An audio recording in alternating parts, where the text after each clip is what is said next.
The acrid smell of burning metal and ozone hung thick in the recycled air of Station Omega-7's industrial sector. Marcus Webb adjusted the portable heating unit of his makeshift food cart, wiping sweat from his brow as another day of meager sales drew to a close. The salvage traders and dock workers who frequented this forgotten corner of the station had little appetite for Earth cuisine. Marcus persisted with the stubborn optimism that had carried him across 3 star systems. His mobile kitchen was a patchwork marvel of salvaged parts and ingenuity, converted cargo hauler outfitted with heating elements, cooling units, and storage compartments that had seen better decades. The faded sign reading Webb's Wandering Eats fluttered in the artificial breeze from the ventilation systems, testament to his nomadic lifestyle among the outer rim settlements. His purple twilight filtered through the station's grimy viewport. Casting long shadows between the towering scrap heaps, Marcus began his evening ritual of cleaning and packing. The sector would be deserted soon, leaving only the automated sorting machines to continue their endless work of processing the galaxy's discarded technology. A soft sound caught his attention, barely audible over the mechanical humming, like a whispered plea for help. Marcus paused, listening intently. There it was again, coming from somewhere behind the mountain of twisted hull plating that dominated the nearby salvage yard. Grabbing a portable light, he navigated carefully through the maze of discarded starship components. The sound grew stronger, more desperate. Behind a collapsed section of what might once have been a luxury liner's dining compartment, he found the source. The creature was unlike anything Marcus had encountered in his travels. Inhumanoid in basic structure, but clearly alien, with elongated limbs and skin that seemed to shift between deep blue and silver in the harsh industrial lighting. Most striking were the intricate patterns etched along their arms and face, not tattoos, but something that seemed to pulse faintly with their own inner light. They were barely conscious, their breathing shallow and labored. Deep gashes marked their torso, and their clothes, once fine garments by any standard, were torn and stained with what Marcus assumed was blood. Though it had an odd luminescent quality, Marcus whispered, kneeling beside the stranger. "Hey, can you hear me?" The alien's eyes fluttered open, revealing irises of the most startling violet he'd ever seen. They tried to speak, but only managed a few syllables in a language that sounded like music played on crystal chimes. "So out." Hesitation, Marcus scooped the stranger into his arms. They weighed almost nothing, as if their bones were hollow like a bird's. "Easy there," he murmured, carrying them back to his cart.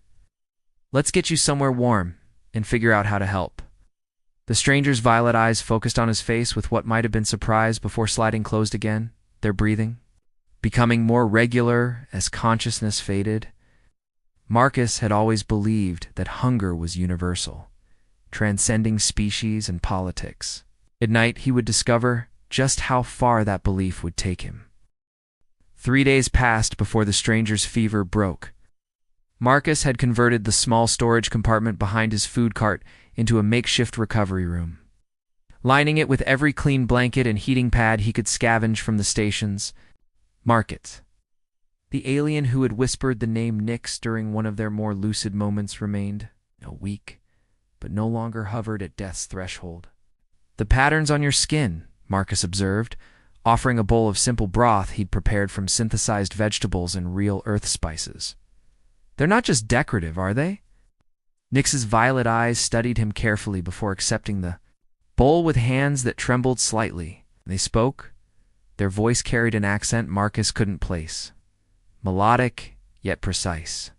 "They are birthmarks of my people, the Zenthari. Each pattern tells a story of lineage, They paused, seeming to weigh their words, a family honor. Marcus nodded, not pressing for details. In his years wandering the outer systems, he'd learned that everyone carried secrets, and most had good reasons for keeping them. Well, whatever story they tell, someone wanted to end it pretty badly. Those wounds weren't from an accident. A shadow crossed Nix's features. They set down the bowl, having managed only a few sips, and pulled the blanket closer around their shoulders. My family had political disagreements with those in power. I am the last of my line, or so I believed. Until recently? Recently? 3 months ago, I received word that others survived the purge. My younger sibling, Kira, lives in exile on the rim worlds. But the journey to reach them, Nix's voice grew distant. I was betrayed by those I trusted to transport me safely. Left for dead in the cargo hold when they realized the bounty on my head exceeded their contract payment. Marcus felt anger flare in his chest, not the hot rage that burned bright and fast, but the cold, steady fury that came from witnessing cruelty. People who abandon the wounded to die aren't people worth knowing, he said quietly. You're safe now. This sector's forgotten by most authorities, and I know how to keep a low profile. Over the following days, as Nix's strength slowly returned, Marcus began to notice small details that didn't align with their story of being a minor political refugee. The way Nix held themselves, even weakened spines straight, chin lifted with unconscious authority. Their hands, soft and uncalloused, spoke of a life free from manual labor.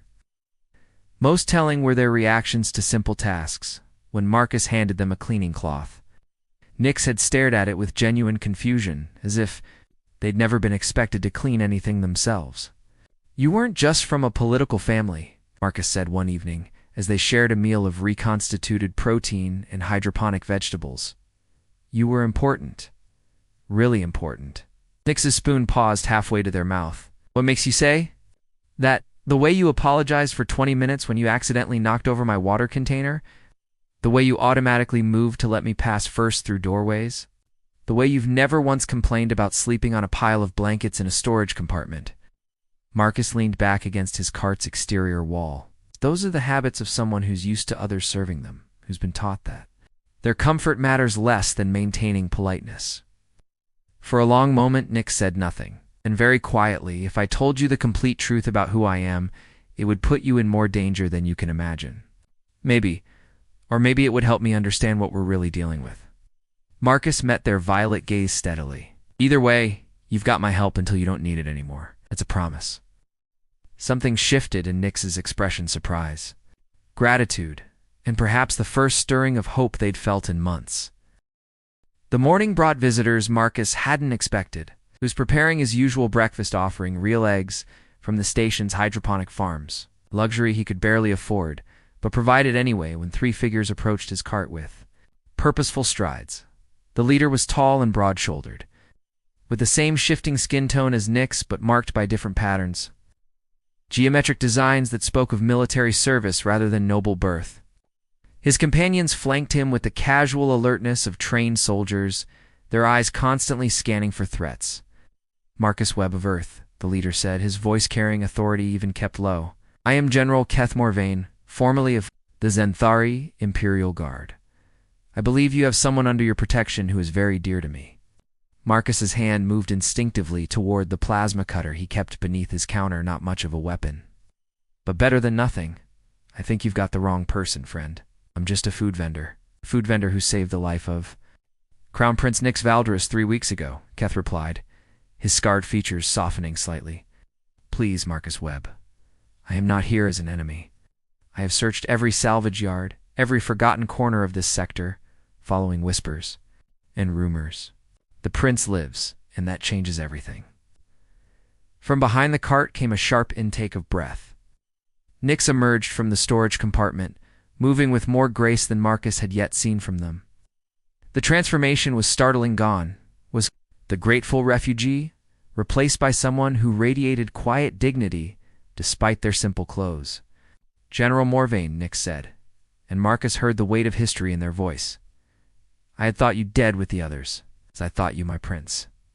Keth dropped to one knee, his companions following suit. I have spent every day since the night of falling stars, searching for survivors of House Valdoris. You cannot know what it means to see you alive. Marcus looked between them, pieces of a larger puzzle finally clicking into place. Crown Prince, he repeated slowly. So when you said your family had political disagreements, I said my family was murdered by a usurper who claimed our throne, Nix replied, their voice steady, despite the pain Marcus could see in their violet eyes. Regent Vos Kyrian ordered the execution of every member of House Valdoris he could find. I escaped only because my personal guard died buying me time to reach a transport. Kethros's expression grim. The regent's rule grows more brutal. With each passing month, he has dissolved the Senate, executed the old noble families, and turned our worlds into military states. But there is hope, my prince. A resistance grows in the outer systems lords who remained loyal to your father's memory. Common citizens who remember the prosperity of the old ways. How many? Nyx asked. 12 systems have declared independence from Kyrian's rule. Admiral. Yara Nox holds the outer fleet, while Count Jarek Sen controls the mining worlds of the Helix Nebula. They wait only for a symbol to unite behind, a legitimate heir to challenge the regent's claim. Marcus watched the conversation with growing understanding and growing concern. This resistance of yours, he said quietly, what exactly are you asking Nyx to do? To reclaim their birthright, Keth replied. To return as the rightful ruler of the Zenthari Empire. And if they refuse? Keth's expression darkened. Then billions will continue to suffer under Kyrian's tyranny, and the Empire our ancestors, built over 3 millennia, will become nothing more than a military dictatorship built on fear and oppression. Nyx remained silent, staring out at the salvage yards where Marcus had found them barely a month ago. When they finally spoke, their voice was barely audible. I never wanted the crown, General. Even before the purge, I dreamed of a different life. Sometimes, my prince, Keth said gently, what we want and what duty demands are not the same thing. The attack came at dawn. When the station's artificial lighting was at its dimmest, and most of the sector's inhabitants were either asleep or just beginning their shifts. Marcus had risen early to prep ingredients for the day's cooking, his movements automatic and meditative in the pre-dawn quiet. The first sign of danger was the absence of sound. The usual mechanical humming of the salvage processors had gone silent. Nyx, he called softly, moving toward the storage compartment. Something's wrong. The response came not from behind him, but from above. Dark figures rappelled down from the upper service gantries, their movements precise and coordinated. Professional. Killers, Marcus realized with a chill. Not the desperate thugs who occasionally tried to rob food vendors. The first plasma bolt seared past his head, leaving a smoking crater in the cart's metal exterior. Marcus dove behind his heating units, grabbing for the emergency cum device General Morvain had left with them. Before he could activate it, Nyx appeared at his side, moving with fluid grace despite their recent injuries. Kyrian's assassins, Nyx said, their voice steady despite the chaos erupting around them. They've found us. How many? Marcus asked, checking the charge on his plasma cutter. Too many. Nyx produced a curved blade from somewhere within their robes. When had they acquired a weapon? The Regent's Shadow Guard are trained from childhood to kill efficiently and without mercy. A voice echoed across the salvage yard, amplified by military-grade speakers. Prince Nyx Valdoris. By order of Regent Vos Kyrian, you are commanded to surrender yourself for transport to the Imperial capital. Continued resistance will result in the termination of all associates and witnesses. Charming fellow, this regent of yours, Marcus muttered, then raised his voice. Counteroffer. How about you and your friends find a nice airlock and take a long walk? The response was immediate and violent. Energy weapons lit up the morning gloom, turning Marcus's carefully maintained food cart into twisted metal and smoke. They ran, weaving between towering piles of scrap metal, while bolts of superheated plasma carved smoking channels through the air around them. This way, Nyx called, leading them deeper into the salvage maze. There's a maintenance shaft that connects to the lower levels. Behind them, Marcus could hear the assassins coordinating their pursuit with military precision. These weren't common bounty hunters. They moved like an elite unit, accustomed to hunting dangerous prey across hostile terrain. They reached the maintenance shaft as the first assassin rounded the corner behind them. Marcus turned to provide. Covering fire, his plasma cutter woefully inadequate against military-grade armor, but buying precious seconds as Nyx worked to open the sealed hatch. Marcus. Ow. Nyx's voice carried a note of panic. It's sealed from the inside. Emergency lockdown. Protocols. A new voice cut through the combat noise. General Morvain, approaching from a flanking position with his 2 companions. The Zenthari warriors moved with deadly efficiency, their weapons designed for close-quarters combat. Energy blades met plasma rifles in a dance of violence that lit up the industrial sector. Go Morvain shouted over the sounds of battle. Docking. Bay 7 Captain Thorne is waiting with transport. We're not leaving you, Nyx replied. But even as they spoke, more assassins were appearing from multiple directions. The Shadow Guard had surrounded them with professional thoroughness. Marcus made the decision for all of them. Grabbing Nyx's hand, he pulled them toward a gap in the scrap wall he'd noticed during his weeks of scavenging in the area. Sometimes retreat isn't surrendered, it's survival. They crawled through twisted metal and sparking electronics, the sounds of combat growing more distant but no less desperate. Behind them, General Morvain and his warriors were buying their escape with their lives. And Marcus knew that debt would haunt him for years to come. When they finally emerged 3 levels down, both were bloodied and exhausted, but they were alive, and somewhere in the maze of Station Omega 7's docking bays, salvation waited in the form of Captain Zara Thorne and her ship. Captain Zara Thorne's ship, the Wandering Star, is everything Marcus had expected from his old friend's descriptions. Heavily modified and carrying enough firepower to discourage casual pursuit. What he hadn't expected was Zara herself. To be waiting in the docking bay with engines already warming and a thoroughly annoyed expression on her weathered features. 20 minutes late, Webb, she called out as they approached at a dead run. Station Omega 7's security forces finally responding to the firefight in the salvage sector. I charge extra for dramatic escapes. Put it on my tab, Marcus replied, helping Nyx up the boarding ramp as plasma bolts began lighting up the docking bay behind them. Zara. Meet Crown Prince Nyx Valderis of the Zenthari Empire, Your Highness. This is Captain Thorne, the best smuggler and pilot in 3 sectors. For sectors, Zara corrected automatically, then did a double take as the ship's ramp sealed behind them. Wait, Crown Prince. Marcus, please tell me you haven't been harboring galactic royalty without mentioning it in your messages. It's complicated, Marcus began, but Nyx stepped forward with that unconscious dignity he'd come to recognize. Captain Thorne, I owe you a debt that cannot be easily repaid. You risk much by transporting us. A moment, then shrugged. This wouldn't be the first time I've hauled political refugees, though I admit royalty's a new one. She gestured toward the ship's common area as the Wandering Star lifted off with smooth precision. So what's the plan? General Morvain's message mentioned something about a resistance movement and reclaiming your birthright. Over the next several hours, as they put distance between themselves and Station Omega 7, the full scope of the situation became clear. The Zenthari Empire was fracturing 12 systems in open rebellion, dozens more wavering in their loyalty to Regent Kyrian's increasingly brutal rule. All they needed was a legitimate heir to rally behind, someone who could unite the fractured resistance into a force capable of challenging the usurper. It's not that simple, Nyx said quietly, staring out at the stars streaming past the viewport.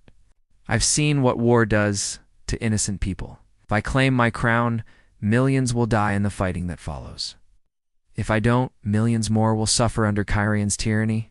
Marcus had been listening in silence, but now he set down his cup of real coffee Zara's, one concession to luxury, and spoke carefully. Maybe the question isn't whether you should be a prince or not. Maybe it's what kind of leader you want to be, explained, Nyx said. The person I've come to know over these past weeks isn't someone who'd order people to die for abstract concepts like birthright or divine rule, but they are someone who'd risk everything to help others, who'd accept responsibility even when it hurts. Marcus leaned forward. What if you claimed your crown not as a conqueror, but as a protector? What if instead of demanding loyalty, you earned it? Zara nodded approvingly. The resistance isn't looking for another tyrant. They're looking for hope. Nyx was quiet for a long time, their violet eyes reflecting the starfield outside. When they finally spoke, their voice carried a new certainty. Then we go to the outer systems. Not as a prince demanding fealty, but as someone asking to serve. If the people choose to follow, we'll build something better than what came before. 3 months later, Marcus stood in the observation deck of the Resistance flagship New Dawn. watching Xanthari vessels from across the Empire converge in the space around the liberated world of Cathara. The war was far from over, but momentum had shifted. Nyx, now addressed as Prince Regent by choice rather than Crown Prince by birthright, had kept their word. Instead of demanding submission, they had offered partnership. Instead of promising vengeance, they had spoken of justice. And healing? Regrets? Zara asked, joining him at the viewport. She'd signed on as the Resistance Navy's chief logistics coordinator, claiming that smuggling supplies to freedom fighters paid better than her usual cargo runs. Marcus smiled, thinking of the small kitchen he'd established on the flagship, where he served meals to soldiers and refugees alike. It wasn't the wandering life he'd known, but it was purposeful in ways he'd never imagined. Ask me again when this is all over. In the distance, more ships were arriving, former Imperial vessels defecting to the Resistance cause. Merchant vessels carrying supplies and volunteers, even a few alien ships offering support to the growing coalition. The Xanthari Empire was being reborn, one choice at a time. Somewhere in the flagship's command center, a once starving alien prince was learning that the greatest crown wasn't made of precious metals, but of the trust freely given by those who chose to follow. The universe, Marcus reflected, had an interesting sense of humor. He'd set out to feed the hungry and ended up helping to feed an entire civilization's hunger for freedom. Not bad for a wandering cook with a salvaged food cart and a stubborn belief in the power of a shared meal.